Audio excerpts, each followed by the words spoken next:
Hi Taurus, welcome to the astrology section of your overall October 2020 horoscope and tarot. We have 2 full moons this month. We begin the month with the full moon in Aries, your very vulnerable and raw 12th house, and to make matters even more enhanced, this full moon is in conjunction with Chiron, the wounded healer. So to have a lot of this activity in your 12th house, go easy on yourself, do rest. There may be a lot comes up. There may be things come up that you didn't know or anticipate. Do be gentle and really take on board all the things that are coming up for you this time. A lot of the time with full moons in the 12th, it's more so exposing what you need to release more than anything else. And it's good to have everything released before the full moon in your sign on Halloween. Ooh. The sun in Scorpio is going to be opposite Uranus in your sign, and the full moon is going to be conjunct Uranus in your sign. What about that? So of course the ruler of this full moon is Venus, your ruling planet, and it's going to be trining Saturn at 1 degree, which is pretty interesting because Venus being your sign in positive aspect to Saturn, which is long-term goals and accomplishments and also lessons, there could be some really interesting stuff comes up for you around the full moon. Just bear in mind, it is your full moon. It's a good time to release any negative perceptions of yourself. It's a good time to think outside the box in terms of who you want to be for the next year. Particularly in your emotional life, Taurus. This is really exciting stuff. Now, Venus is going to enter Virgo at the beginning of the month, which is very good for you in terms of love because this is exposing your 5th house. And then it will move into Libra at the end of the month. So your ruler is really moving from a very playful, very energetic, very exciting romantic place to a very methodical and work-minded place. So enjoy the benefits in both work and love this month. Speaking of love, Mercury is retrograde in Scorpio, your partnership sector, so you could hear from somebody from the past or go over some old wounds in terms of love and really come to terms with those to prevent further misunderstandings. So all in all, it's a very interesting month for you, Taurus. It's an interesting month for everybody. It's not the easiest, but let's have a little look and see what your cards have to say, and I'll see you soon. Bye. Hi, Taurus. Welcome to the October part of your reading. Let's have a little look and see what the cards have to say for Taurus in October 2020.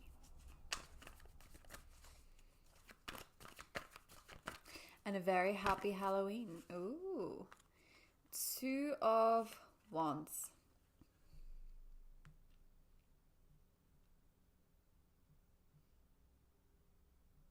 There's a lot of decisions to be made leading up to the full moon in your sign.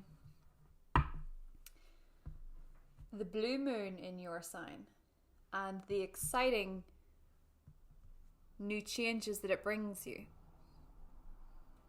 And due to the fixed modality of your nature, changes seem quite scary for the most part. But with Uranus being in your sign, you've really learned to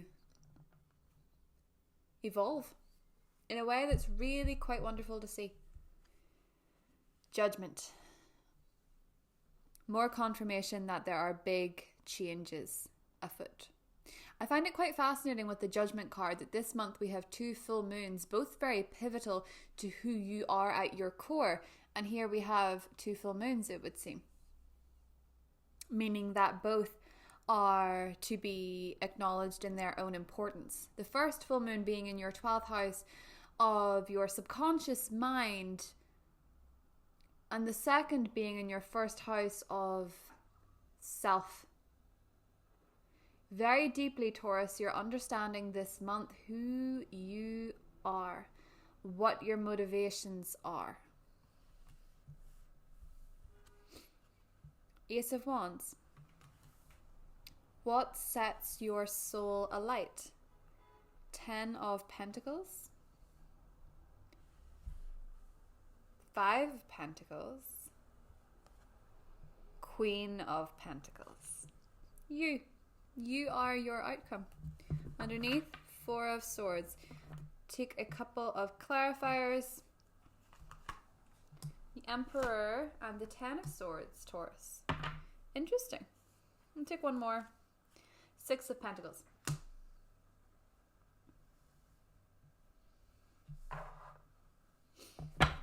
Okay.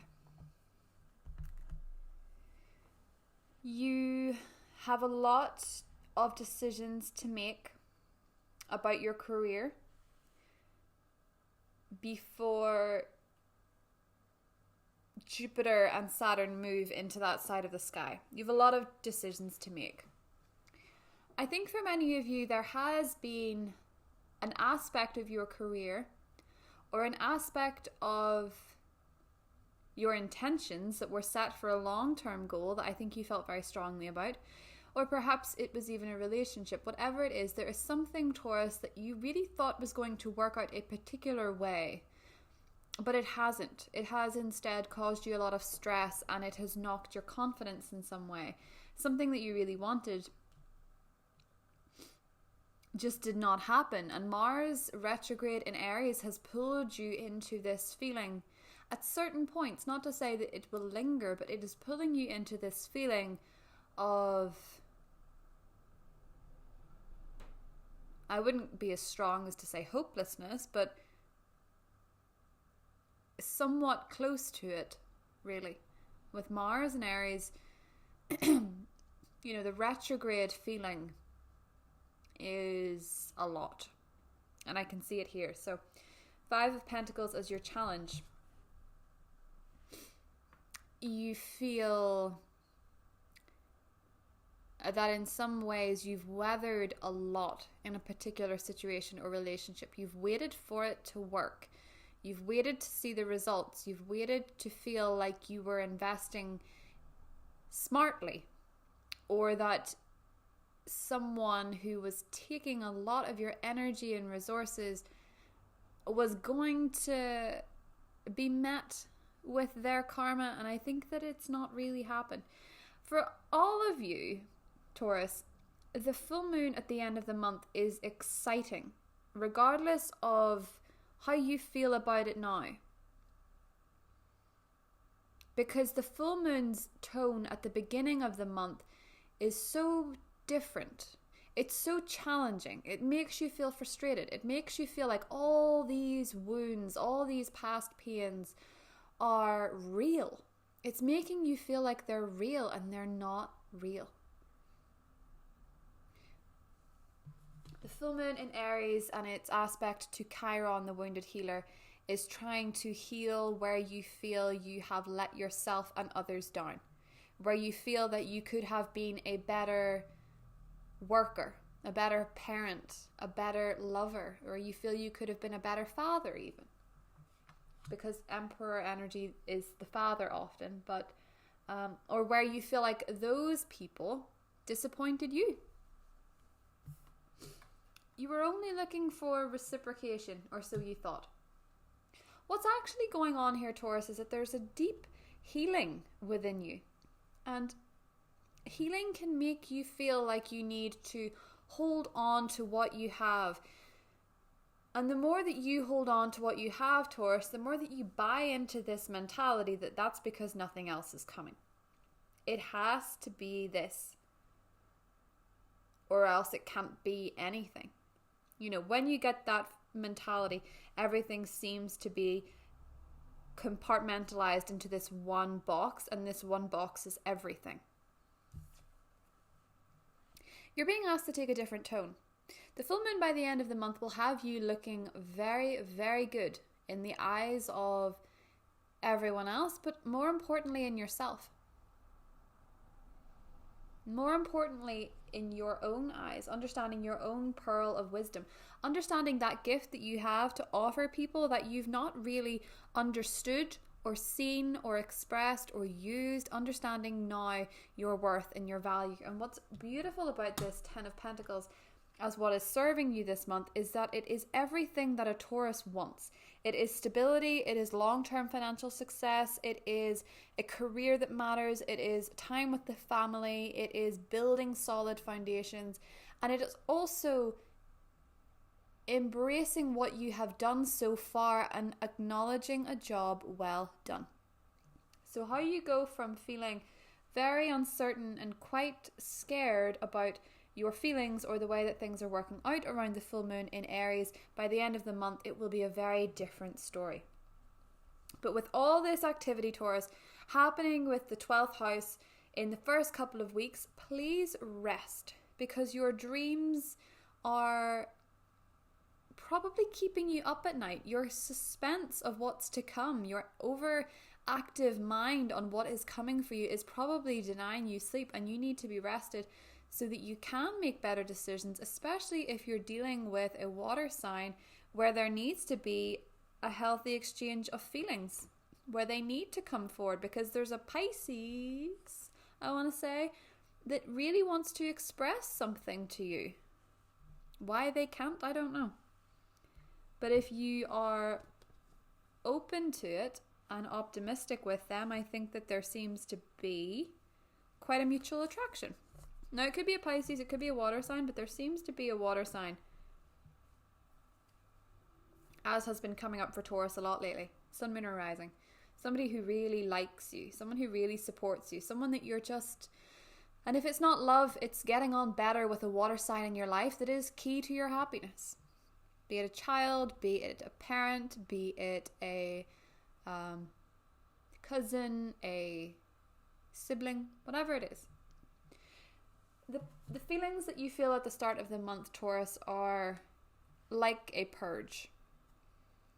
Purging out the points in your life where you feel like you invested very heavily and got no payout. Where you felt rejected, where you felt like there was a stream of the same characteristic in different bodies, or you felt like a particular area of life was just tainted. And you're also letting go a part of yourself that you thought would last forever, but it hasn't. And it's a part of you that I'm talking about. It's a source of income, or an employment, or something, or a hobby that you just felt was a part of you that I think you are having a bit of trouble with now. You're looking for a new spark. You're looking for a new thing. And if you want something new, and you want the fresh energy to come in, by the second week of October, it's really good. By the second week of October, it feels exciting. You get that spark back that a lot of people are missing at the moment. And by November, well,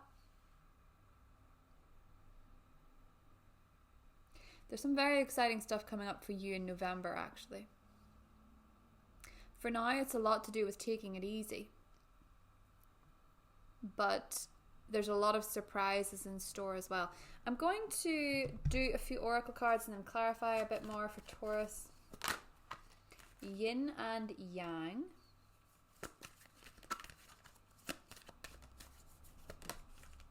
The World. Yes. And one more, please. Oh, we got two. Door to Spirit and the third chakra. So, Archangel Shamuel. You know, the third chakra, the solar plexus, is all to do with knowing you're enough.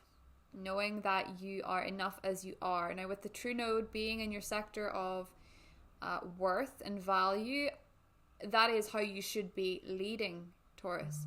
And I know with the South Node in Sagittarius, you're really craving a bigger kind of money. You're craving a bigger kind of love. You're craving a bigger kind of awareness of depth, of how deep things can go. But with the true node being in Gemini, you need to lead with a place of value, of worth, and a stronger sense of self. Because I feel that you're coming out of a very strange cycle. With the World card, this is very successful. And with the Door to Spirit, I feel like a lot of you are coming into your own spiritually. A lot of you are coming into a place where you feel more connected, more spiritual. You know, Taurus are garden witches a lot of the time. Very into homeopathy, plant medicine, having lots of plants in the house, being surrounded by nature. You know, you need that nature, that groundedness, but you also need to feel connected to spirit, connected to the divine, and you do that through the garden, the natural. So that is one thing to bear in mind. If you're looking to enhance your intuition or feel more connected or feel more present, be in nature. Do spend more time outdoors. I feel for a lot of you with the world, a lot of you are maybe taking up a new hobby that is to do with nature that you maybe didn't think you ever would do, but you're doing it. The third chakra and yin and yang energy. Notice how this is number 22, which for a lot of you, I think, recognizes that if you've not met somebody balancing and significant, they are right round the corner. They could be very outgoing and could have blonde hair. Doesn't have to be, but I'm just sort of drawn to that in his card. So for the number 22, we'll get more into that in the extended, because there is a water sign that's coming up quite significantly and a love interest for sure. But for now, Taurus, the 10 of Pentacles and the 5 of Pentacles here are telling me that what is challenging you is so much less than what you're capable of. The 10 of Pentacles is what's, it's what's saving you this month. And it's being able to make better decisions financially, being able to make more money, being able to pursue bigger goals. And you are going through some hard feelings with the Aries energy, because that is the 12th house. But it's only asking you to balance out the harsh energies with a different perspective. If you are having trouble romantically per se, you have to balance out your harmful thoughts with the corresponding thought. If you think, well, all people are the same, they're all going to leave, challenge that thought with, why would everybody leave? Why would everybody be the same if I'm not? Challenge your thoughts with something a bit more positive and see how much growth comes out of that, because you're realizing that there's some embedded code within you that needs to be fixed in October. Well, not fixed, just rewritten, for the new Taurus. Because by the end of the month, Taurus, you're going to be a completely different person. A much shinier, more optimistic, more upbeat, more excited, I know what I deserve kind of person. And that's when you're at your best. So we'll get more into that in the extended, Taurus. I love you very much, and I'll see you soon. Bye.